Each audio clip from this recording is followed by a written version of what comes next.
Listen, we've got loads to talk to you about, right? Yeah. And you've had so many highs in your career, but there has been one, of course, noticeable, very, very low. Do you mind if we go there now? We can talk about that. Is that okay? Yeah, not a problem. I want to talk about the struggles that you have with mental health.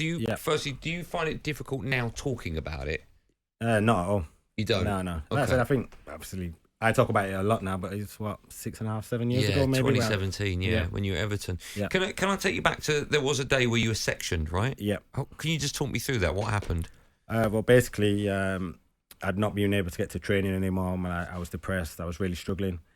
The doctor was coming to see me and stuff and said, like, I think we need to see, like, a medical therapist needs to basically have a look at you. I didn't really want to listen to him. So then I ended up having to go to the hospital. And they said, we need to assess you. And they said, basically, we're going to have to put you on a Section 2, which basically means you can't leave the hospital until the doctor gives you the all clear.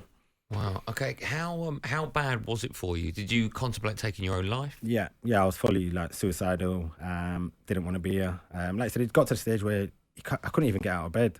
And to be someone who could get out of bed every day, excited, ready for training, to literally, like I said, curtains closed every day, not being able to get out of bed. And the way it happened so quick, like I said, obviously it happened over years, but the last part from going from being low to being suicidal was really quick.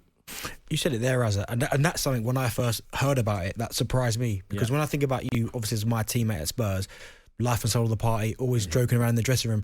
What happened in between that Aaron Lennon until the one obviously Andy just spoke about in 2017? Well, that's the thing, Benny. So I hadn't noticed the signs until I started working with my therapist, and this is until I'm in hospital. And I started looking back, and even my time at Spurs, I started to I was not enjoying things the way I used to. I was not being able to sleep properly. My mind definitely just wasn't the same, but I was just neglecting it.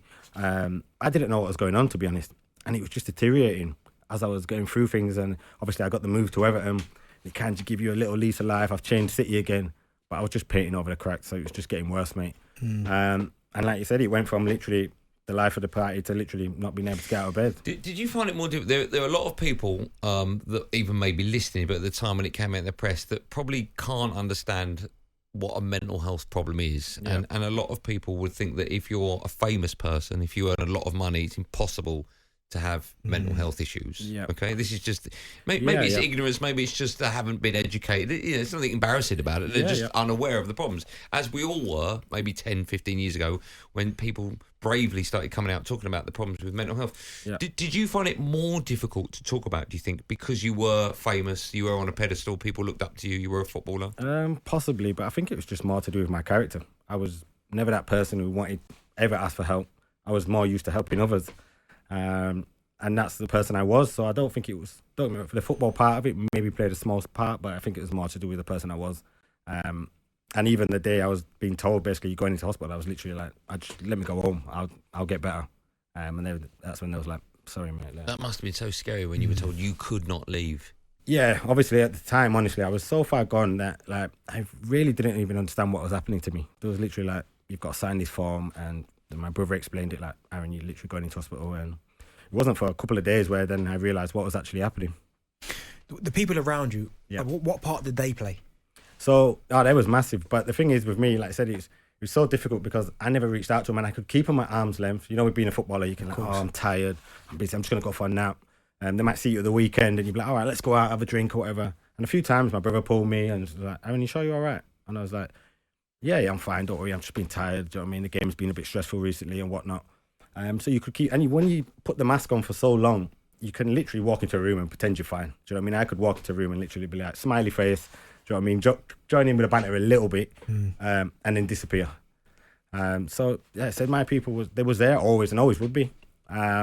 But coming through it and whatnot, they've always been there, and they was amazing for me. Did your troubles follow you onto the pitch? I had a lot of footballers tell me that when they cross the white line, all their problems disappear for those 90 minutes. Was that the case with you? Nah, definitely wasn't. I was struggling on the pitch also. So I got away with it for a long period of time, but then it started to affect my training, and if it affects your training, it started to affect my performances on the pitch. Like I said, I was barely sleeping, so it was just going like that. So was there one moment, I know you said it was, I mean, it shocks me that you just said there about it started at Spurs, because as I said, I would have never thought that about you. Yeah. But was there one moment where it was like, I can't do it anymore, like enough's enough? Yeah, definitely. There was times where, like I said, I was going into training and literally barely being able to make it to training. And I'm like driving over the motorway from Manchester to Everton. And I remember thinking, oh man, this is such hard work. Like I said, trying to drink coffee. I don't even drink coffee just to get to the training ground because I'm not sleeping. I'm literally like sleep deprived.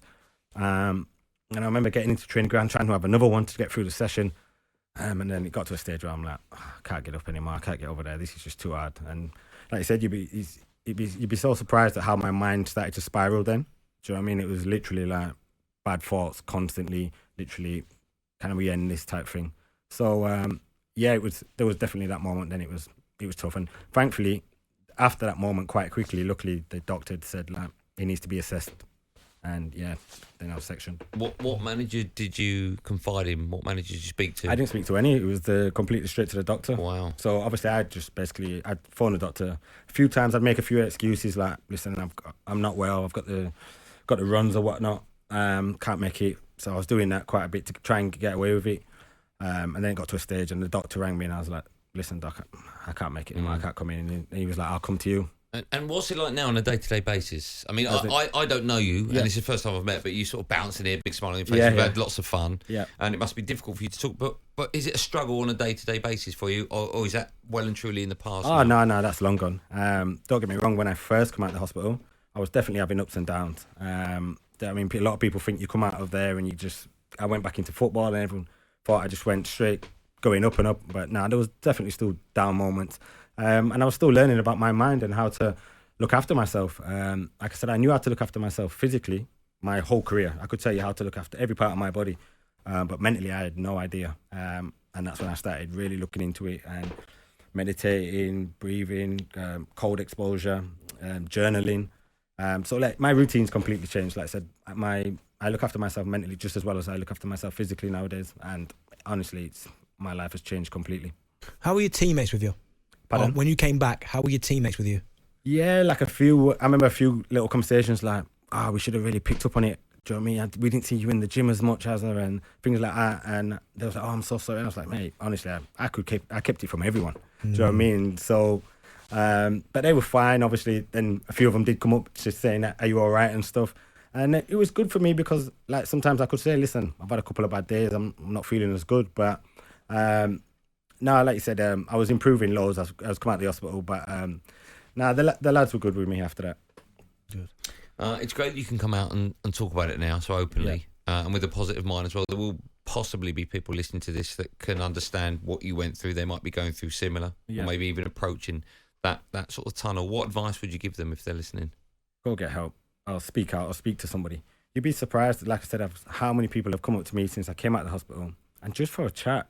And literally after the chat, I remember even they messaged me on socials just saying how much better it was just by having a conversation. And I was like, you have to understand, like, it's normal. Like, it's you're never going to feel 100% all the time. And I think a lot of people think you are going to be, but through life, if you don't suffer a mental health issue, I'd be very surprised. And I think, especially with like footballers, people think that it's like you said, superheroes, but they're just the same as everybody else. They've got other issues, they've got family issues, they've got problems with the kids.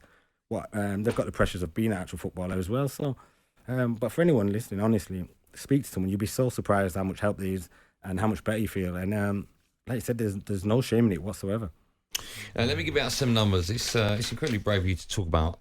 So the conversation around mental health has covered some upsetting topics. So if you are struggling, you can reach out to trained professionals at the Samaritans. They have a 24-hour helpline that you can call. The number is 116123. That's 116123. If you are under the age of 18, the number to call is Childline. The number for that is 0800 1111. 0800 1111. That's for Childline. There's also lots of other useful information on the Talk TV website. That's www.talktv.com/helplines. Aaron Lennon, thank you for having a little chat about that. It's very brave of you. And if it helps one person listening, and that's fantastic. The thing. That's the thing. Once we start normalising these conversations, totally, honestly, it makes such a difference. Totally. talkSPORT Drive, super opinionated sporting debate, Monday to Friday afternoon from 4 on AM, on DAB, via the talkSPORT app and on your smart speaker. talkSPORT.